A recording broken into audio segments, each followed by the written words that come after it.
नमस्कार, बुलेटिन में आपका स्वागत है। आपके साथ मैं दीपेश बरगले। चलिए खबरों की शुरुआत करते हैं और सबसे पहले बात उज्जैन की खबर की।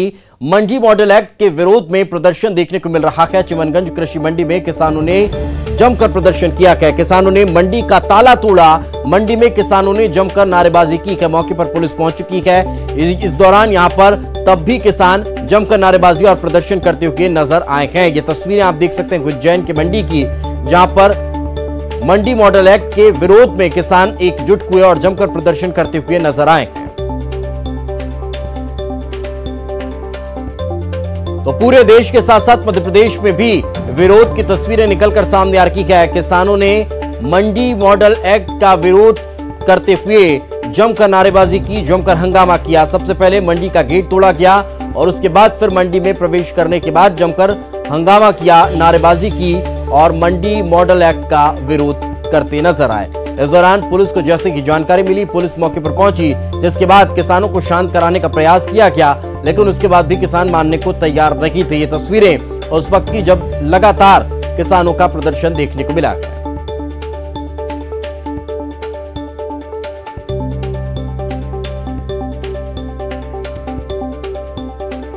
तो नए कृषि कानून के साथ साथ मंडी मॉडल एक्ट के विरोध की तस्वीरें भी अब निकलकर सामने आ रही है। मध्य प्रदेश के उज्जैन शहर से ये तस्वीर हम आप तक पहुंचा रखे हैं, जहां पर किसान बेहद नाराज हैं और विरोध करते हुए नजर आ रहे हैं। अपना विरोध दर्ज कराने के लिए मंडी परिसर पहुंचे और मंडी परिसर में किसानों के द्वारा, किसान नेताओं के द्वारा जमकर तोड़फोड़ की गई, विरोध दर्ज कराया गया, नारेबाजी की गई और उस दौरान की ये तस्वीरें आप अपने टेलीविजन स्क्रीन पर देख पा रहे हैं।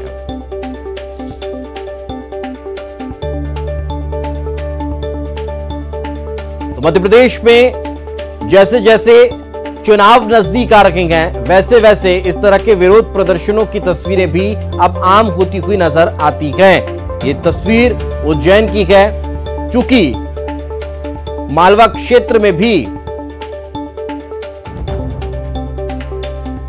खासी सीटें हैं जो इस चुनाव में बड़ा प्रभाव रखती हैं। इस लिहाज से ये प्रदर्शन भी अपने आप में बेहद महत्वपूर्ण हो जाता है। देखिए, सुनिए और समझिए कि किस तरह से जमकर विरोध यहां पर किसानों के द्वारा दर्ज कराया गया।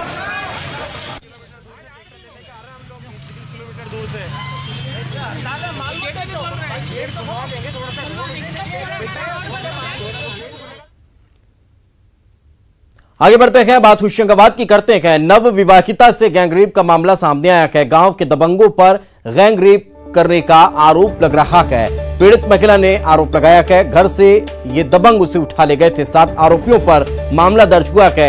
3 को गिरफ्तार कर लिया गया है, 4 बाकी फरार बताए जा रहे हैं। आरोपियों की तलाश लगातार जारी है। 1 हफ्ते पहले ये वारदात हुई थी। कल पीड़िता ने परिजन के साथ आकर रिपोर्ट दर्ज करवाई है। तो ये बड़ी खबर निकलकर सामने होशंगाबाद से आ रही है। नव विवाहिता से गैंगरेप का मामला सामने आया है, जिनमें 3 आरोपियों को गिरफ्तार कर लिया गया है और बाकी 4 की तलाश की जा रही है। ये 7 दबंग बताए जा रहे हैं जो महिला को घर से उठाकर ले गए थे और उसके बाद उसके साथ सामूहिक दुष्कर्म किया, जिसके बाद अब महिला अपने परिजनों के साथ थाने पहुंची और शिकायत दर्ज कराई। महिला थाने पहुंची, जिन्होंने 376 की रिपोर्ट करवाई है। इसमें 4 ज्ञात और 3 अज्ञात आरोपी बता रही है। इन 4 ज्ञात आरोपियों में से 3 आरोपियों को 6 घंटे के भीतर पुलिस ने गिरफ्तार कर दिया है। अन्य आरोपियों की तलाश और गिरफ्तारी हेतु पुलिस की टीम रवाना है। जल्द ही इसमें गिरफ्तारी की जाएगी। तो और ज्यादा जानकारी के साथ हमारे सहयोगी शैलेंद्र हमारे साथ जुड़ चुके हैं। शैलेंद्र, बाकी आरोपियों की गिरफ्तारी को लेकर पुलिस क्या कह रही है? जी दीपेश, पिपरिया थाने के मंगलवारा जो थाना है उसका पूरा मामला है, जहां दलित महिला के साथ दबंगों द्वारा गैंगरेप किया गया है।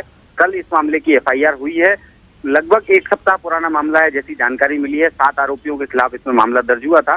4 नामजद आरोपी हैं और 3 अज्ञात आरोपी हैं। पुलिस का कहना है कि फिलहाल 3 आरोपी गिरफ्तार कर लिए गए हैं और बाकी आरोपियों की गिरफ्तारी के लिए टीम रवाना कर दी गई है। जल्दी ही उनकी गिरफ्तारी की जाएगी। इसके अलावा सिवनी मालवा एसडीओपी अग्रवाल जो हैं, महिला अधिकारी हैं, उन्हें पूरे मामले की जांच के लिए अधिकृत कर दिया गया है। एसपी सहित तमाम अधिकारी इस समय पिपरिया में मौजूद हैं और पूरे मामले पर निगरानी बनाए हुए हैं। शैलेंद्र, आदतन अपराधी हैं या फिर कोई दबंग बताए जा रखे हैं, गांव के ही कोई लोग हैं? जी, पिपरिया क्षेत्र के ही दबंग लोग हैं। जो जानकारी मिली है, पुलिस का कहना है कि इस प्रकार की घटना पहली बार उस थाना क्षेत्र में सामने आई है कि घर से उठा करके महिला को ले गए हैं और उसके साथ गैंगरेप की वारदात हुई है। तो पुलिस सभी मामलों की जांच कर रही है और इसके बाद आरोपियों के खिलाफ अगर और भी एविडेंस मिलते हैं तो उनके खिलाफ कार्रवाई की जाएगी। पहली बार भले नजर आई हो, लेकिन शैलेंद्र, एक सवाल यहाँ पर ये खड़ा होता है कि शायद इस क्षेत्र के लोगों में अब कानून का भय नजर नहीं आता, तभी इस तरह से दिन दहाड़े इतनी बड़ी वारदात को अंजाम दे दिया। जी निश्चित दीपेश, घर से उठाकर महिला को ले जाना, नवविवाहिता महिला है और दलित समुदाय की महिला है, तो निश्चित तौर पर यह दबंगई का मामला है। और इस पूरे मामले को लेकर के जो अधिकारी हैं उनका कहना है कि हम पूरे मामले की जांच कर रहे हैं और जिस प्रकार के एविडेंस आएंगे, फिलहाल जो है दुष्कर्म सहित अन्य धाराओं के तहत मामला दर्ज किया गया है और पुलिस जांच में जुटी है। 4 आरोपी अभी भी पुलिस की गिरफ्त से बाहर हैं। जी चलिए, बिल्कुल, बहुत बहुत शुक्रिया शैलेंद्र इस तमाम जानकारी के लिए। तो जैसा कि हमारे सहयोगी बता रखे हैं कि पुलिस लगातार अब उन बाकी आरोपियों की तलाश में जुटी हुई है।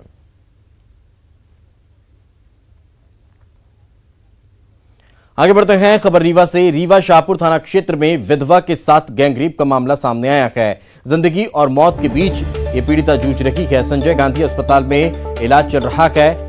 सरपंच पति सहित 5 लोगों पर इस पूरे मामले में आरोप लग रहे हैं। 3 आरोपियों को गिरफ्तार किया जा चुका है। जांच लगातार जारी है। घटना के विरोध में महिलाओं ने भी प्रदर्शन किया है।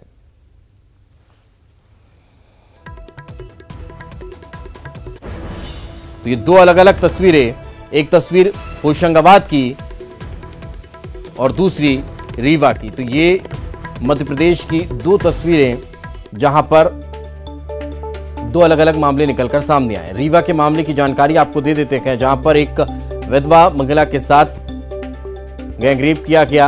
अब महिला अस्पताल में इलाजरत है। शिवराज सिंह जी, मुख्यमंत्री मामा जी, आपसे अनुरोध है, रीवा जिले में एक विधवा महिला के साथ गैंगरेप हुआ पिछले 3 दिन पहले और आज हम लोग जब संजय गांधी अस्पताल आए हैं सूचना पाने पर तो बिस्तर में महिला नहीं है। मुझे बेहद खतरा महसूस हो रहा है। यहाँ के जिला प्रशासन, पुलिस प्रशासन और तमाम लोगों से मैंने बात करी है, लेकिन यहाँ का अस्पताल प्रबंधन यह कतई बताने को तैयार नहीं है कि आखिर वो महिला गई कहाँ है। बड़ी मुश्किल से जब हम लोग ने दबाव दिया तो एक डॉक्टर साहब बाहर बैठे, वो कहे कि शायद वो गायनी वार्ड ले गए हैं, शायद वो साइकेट्री ले गए हैं, लेकिन वो कन्फर्म ये बताने को तैयार नहीं है। हम लोग 11 बजे से यहाँ बैठे हैं कि उस महिला की न्याय की गुहार हम लोग तक पहुँची है, हम उसकी मदद करना चाहते हैं। वापस उनके द्वारा प्रकरण तत्काल पंजीबद्ध कर दिया गया। 6 लोगों के विरुद्ध पुलिस ने अपनी विवेचना। तो और ज्यादा जानकारी के साथ हमारे सहयोगी अर्पित हमारे साथ जुड़ चुके हैं। अर्पित, महिला के गायब होने का नया मामला निकलकर सामने आ रहा है, कुछ स्पष्ट हो पाया अभी? जी बिल्कुल दीपेश, आपको बता दें, शाहपुर थाना क्षेत्र अंतर्गत बीते दिनों एक विधवा महिला के साथ गांव के कुछ दबंगों ने दुष्कर्म की बड़ी वारदात को अंजाम दिया था, जिसके बाद घायल अवस्था में उसे रीवा के संजय गांधी अस्पताल में भर्ती कराया गया था और जहां पर पिछले 3 दिनों से उसका इलाज चल रहा है। और इसके बाद यहां पर पिछले 2 दिनों से जैसे ही मामले ने तूल पकड़ा है, राजनीतिक तूल पकड़ा है, इसके बाद यहाँ पर कुछ रहस्यमयी ढंग देखने को मिल रहे हैं और महिला को गायब कर दिया गया था। हालांकि बाद में कुछ तथ्य ऐसे भी सामने आए हैं कि महिला को मेडिकल के लिए बाहर ले जाया गया। कुछ डॉक्टर कुछ अलग अलग बयानबाजी कर रहे हैं। अभी कुछ इसमें स्पष्ट नहीं हो पा रहा है कि हालांकि पूरा मामला क्या है। नहीं तो इस पर परिजन को भी जानकारी नहीं दे पा रहे हैं? परिजनों को भी कुछ पता है या नहीं पता है? इसमें भी परिजनों से हमारी जितनी भी बातें हुई तो उसमें परिजनों का कहना है कि मामले पर उन्होंने पुलिस से शिकायत की है और पुलिस के ऊपर उनको भरोसा है, पुलिस आगे उसमें कार्रवाई करेगी। इसको लेकर पुलिस ने 4 आरोपियों के खिलाफ 4 आरोपियों की गिरफ्तारी भी की है और 6 आरोपी नामजद किए गए हैं। चलिए, बिल्कुल, बहुत बहुत शुक्रिया अर्पित इस तमाम जानकारी के लिए। तो गंभीर मामला निकलकर सामने आ रहा है। अभी महिला कहाँ है इसके बारे में कुछ भी जानकारी नहीं मिल पा रही है। सभी अलग अलग बयान देते हुए नजर आ रहे हैं। ये मध्य प्रदेश में हाल ही में हुए 2 बड़ी घटनाओं की तस्वीरें आप देख पा रहे हैं। पहली होशंगाबाद की, जहां पर नवविवाहिता को घर से लोग उठा ले जाते हैं और उसके बाद उसके साथ सामूहिक बलात्कार करते हैं। तो दूसरी तस्वीर रीवा की, जहां पर विधवा महिला के साथ सामूहिक दुष्कर्म किया जाता है और अब वो महिला अस्पताल में भर्ती है।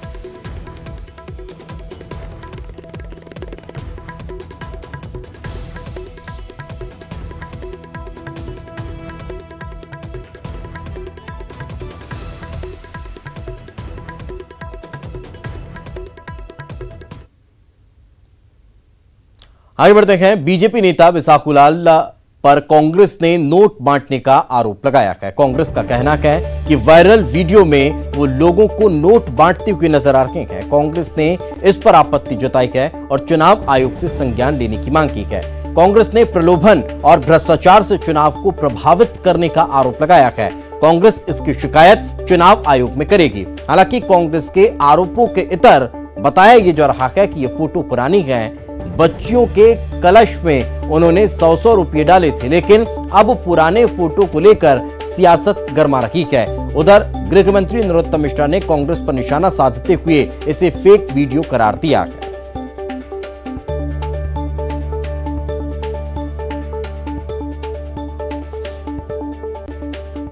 भारतीय जनता पार्टी के उम्मीदवार बिसाहुलाल जी अनूपपुर में जिस तरह से नोटों की गड्डियां लेके लोगों को बांट रहे हैं, ये भयानक आपत्तिजनक कार्य है। चुनाव आयोग को तत्काल इसका संज्ञान लेना चाहिए। जो वीडियो जो उनका वायरल हो रहा है, जो तस्वीरें सामने आ रही हैं, उसमें वो 100 रुपये के नोट की गड्डियां लेकर मतदाताओं को बांटते हुए दिखाई पड़ रहे हैं।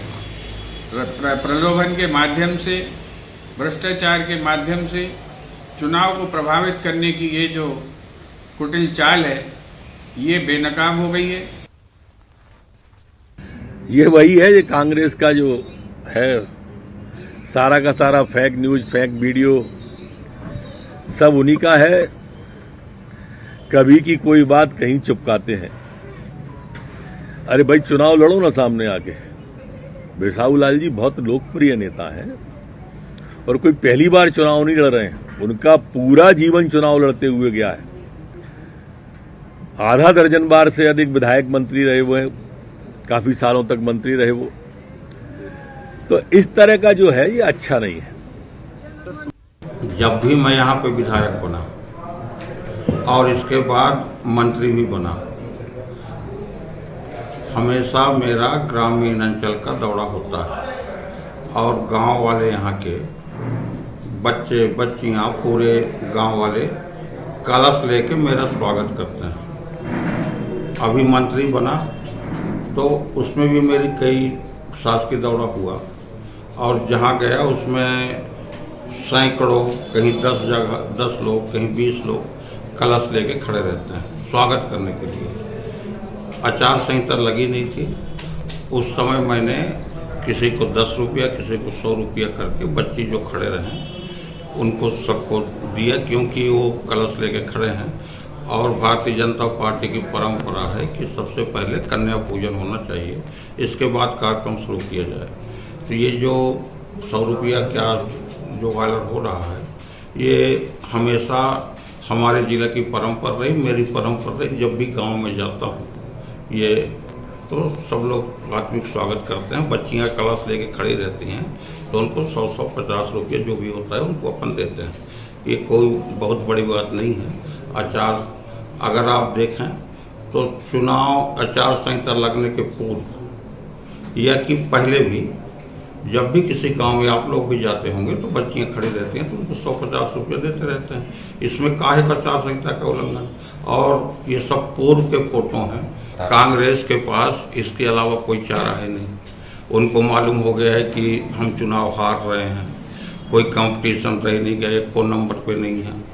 और कांग्रेस के जिलाध्यक्ष को भी मालूम है कि 3 तारीख तक के अध्यक्ष है, तो उसके बाद कहा गया था अखिलेश सिंह अध्यक्ष हो जाएगा। तो सब अपने अपने जुगाड़ में लगे हैं कि किसी तरह से हमारा बचा रहा है कुर्सी। चुनाव तक के पार्टी है, उसके बाद कोई पार्टी नहीं। तो चुनावी सरगर्मी तेज है। पूर्व मुख्यमंत्री और पीसीसी चीफ कमलनाथ दतिया दौरे पर गए। दतिया के भांडेर में कमलनाथ ने चुनावी सभा को संबोधित किया। सभा को संबोधित करते हुए पीसीसी चीफ कमलनाथ ने शिवराज सरकार पर जमकर हमला बोला। उन्होंने कहा कि उनकी पार्टी उपचुनाव में जीत हासिल कर फिर से प्रदेश में सरकार बनाएगी।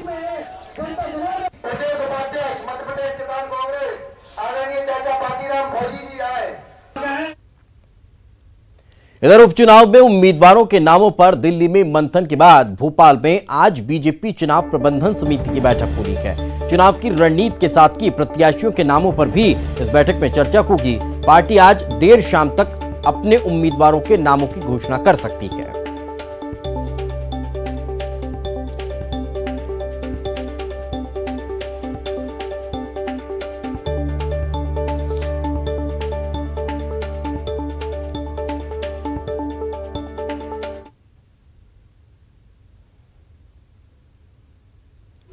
तो काफी महत्वपूर्ण यह बैठक मानी जा रही है। 3 अलग अलग तस्वीरें हम आपको दिखा रखे हैं। दिल्ली मुख्यमंत्री शिवराज सिंह चौहान पहुंचे थे, बैठक में शामिल हुए थे और उसके बाद आज जब वे वापस भोपाल लौटेंगे तो फिर आज एक और महत्वपूर्ण बैठक यहां पर होने वाली है। आपको बता दें, दिल्ली पहुंचे, उसके बाद फिर वापस लौटे, बैठक में शामिल हुए, वापस आज लिस्ट लेकर वो लौटने वाले हैं और फिर यहां पर बैठक होगी और उसके बाद देर शाम तक लिस्ट आज जारी हो सकती है बीजेपी उम्मीदवारों की। संभवतः लगभग जो नाम हैं वो तय हैं और उन पर अंतिम मोहर भी लग चुकी है। अब उनका ऐलान होना बाकी है।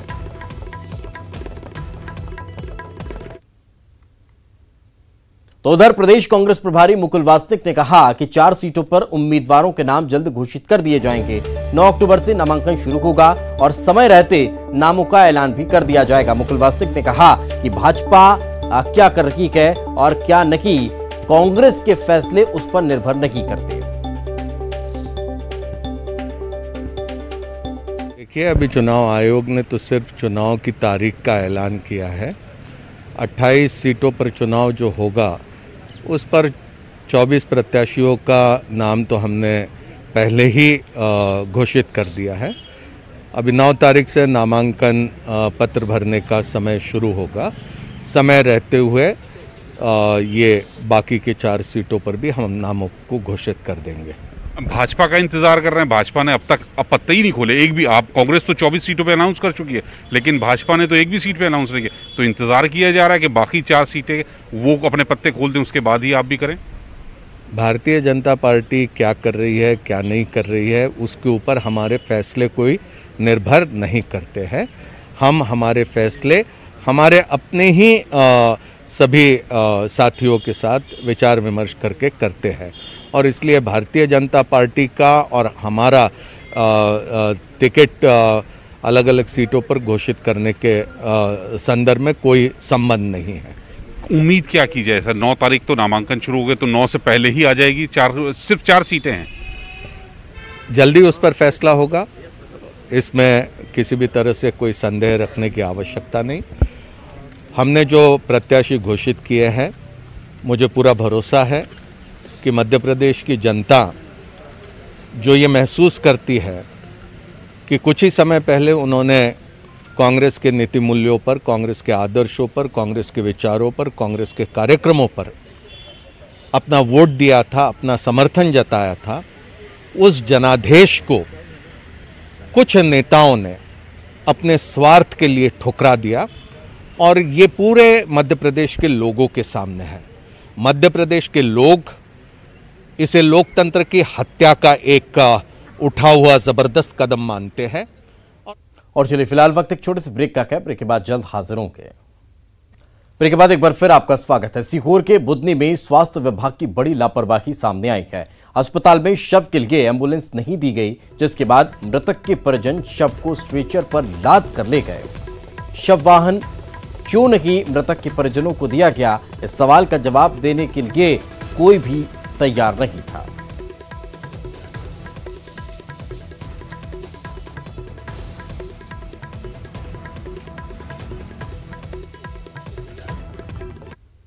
छतरपुर में वारंटी को पकड़ने गई पुलिस टीम पर वारंटी और उसके भाई और 2 लोगों ने हमला कर दिया। आरोपी ने पुलिस पर गोली चला दी। गोली लगने से एसआई राजकुमार यादव घायल हो गए हैं। एसआई को जिला अस्पताल रेफर किया गया है। महाराजपुर के गुदारा गांव में हुई इस घटना के बाद गांव में भारी पुलिस बल तैनात कर दिया गया। छतरपुर वारंटी पकड़ने गई पुलिस टीम पर हमला हुआ है। हमले में सब इंस्पेक्टर राजकुमार यादव घायल हुए हैं। कनपट्टी पर गोली लगी है, जिसके बाद इलाज किया जा रहा है। जिसका काफ़ी दिन से जो है शामिल नहीं हो पा रहा था। जो मुखबिर की सूचना मिली थी वो भी घर पे मौजूद है। तो हम लोग गए, 3-4 लोग ड्रेस में थे और 2-3 लोग सिविल ड्रेस में थे ताकि वो पहचान ना पाए। तो जैसे ही उसने हम लोगों को देखा तो वो घर में घुसा और घर से फरसा लेके एकदम बाहर की तरफ आ गया और उसका भाई कट्टा लेके आ गया। तो उन्हें समझाने का प्रयास किया तो नहीं माने, वो गाली करते रहे। मेरा समझाने का प्रयास रहा, मैंने कहा कुछ नहीं होगा, तुम तो साथ में चलो, कोई दिक्कत नहीं है। वो गाली देते रहे और उन्होंने उसी टाइम जो है फरसा मेरे मार दिया, कट्टे से फायर भी किया। सब इंस्पेक्टर राजकुमार यादव पे हमला कर दिया, जिससे काफ़ी चोटें उनको आई हैं और उनको अस्पताल में रेफर करके उनका इलाज किया जा रहा है। 3 टीमें बनाई गई हैं जो पूरा परिवार है उसकी तलाश कर रहा है और इसके हर बिंदु पे ठीक से काम किया जा रहा है और प्रयास किया जाएगा जल्दी से जल्दी गिरफ्तारी कर इनको सजा। जेईई एडवांस का आज रिजल्ट घोषित हो चुका है। उज्जैन की श्रेया मोघे ने फीमेल कैटेगरी में प्रदेश में पहला स्थान प्राप्त कर लिया है। सिर्फ उज्जैन का ही नहीं बल्कि पूरे प्रदेश का नाम उन्होंने गौरवान्वित किया। आज इस मौके पर श्रेया के माता पिता सहित गुरुजनों ने श्रेया को बधाई दी है और केक काटकर मुंह मीठा कराया। विद्यापति नगर में रहने वाली श्रेया मोघे की ऑल इंडिया रैंकिंग 402 है। श्रेया ने बताया कि लॉकडाउन में भी उन्होंने पढ़ाई पर पूरा फोकस रखा और अपने गुरुजनों द्वारा दिए गए मार्गदर्शन को लेकर उन्होंने अपनी पढ़ाई की है।